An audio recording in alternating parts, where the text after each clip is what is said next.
বাইকটা দিচ্ছে শ্বশুর মশাই,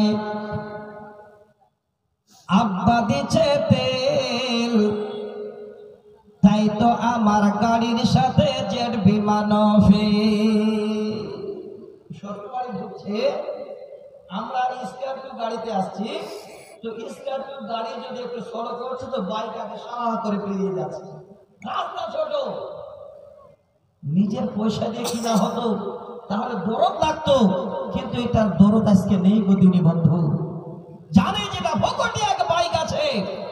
শুনবেন, আমি কবিতাটা আপনাদের সামনে তুলে দিচ্ছি খুব মনোযোগ সহকারে, যে আপনার আমার পরিণতি কি হবে শেষে একটু ভেবে দেখে।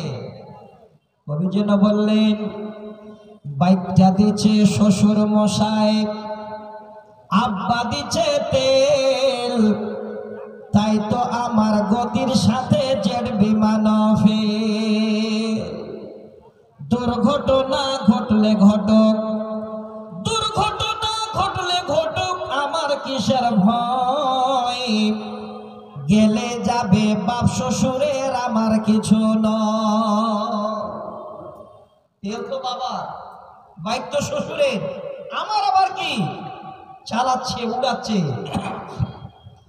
চললে আমার মোটর গাড়ি, চললে আমার মোটর গাড়ি, জোরসে মারো টান, কে কি বলে শুনবো না, আজ ধরছি চেপে বলে ভাই আস্তে আস্তে না, আরো উড়াচ্ছে। আহা আহা কি মনোরম গায়ের বাঁকা রাস্তা, 100 কিলো ঘুরে এসে করবো রে আজ নাস্তা, এমন গতি তুলবো রে আজ আমার গতি দেখে, এমন গতি তুলবো রে আজ আমার গতি দেখে, থমকে যাবে পথের পথিক পন্থ চলা রেখে, গতির চোটে কাঁপছে মানুষ, গতির চোটে কাঁপছে মানুষ, উড়ছে পথের ধুলো, লাফিয়ে উঠছে পথের ধারের বান্দা ছাগল গুলো।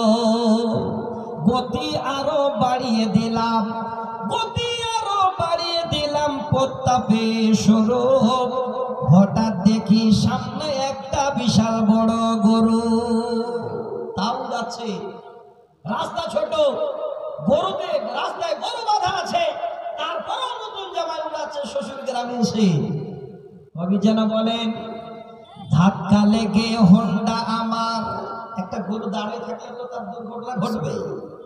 ধাক্কা লেগে হোন্ডা আমার পড়ল গিয়ে খাদে, আমার তখন হুঁশ ছিল না, ফিরছে দুদিন বাদে, দুদিন বাদে জ্ঞান ফিরলে, দুদিন বাদে জ্ঞান ফিরলে, চেয়ে দেখে ভাই আমার যে 2 পা ছিল তার একটা সাথে না। এমন দুর্ঘটনা যে ডাক্তার একটা পা কেটে ফেলে দিয়েছে।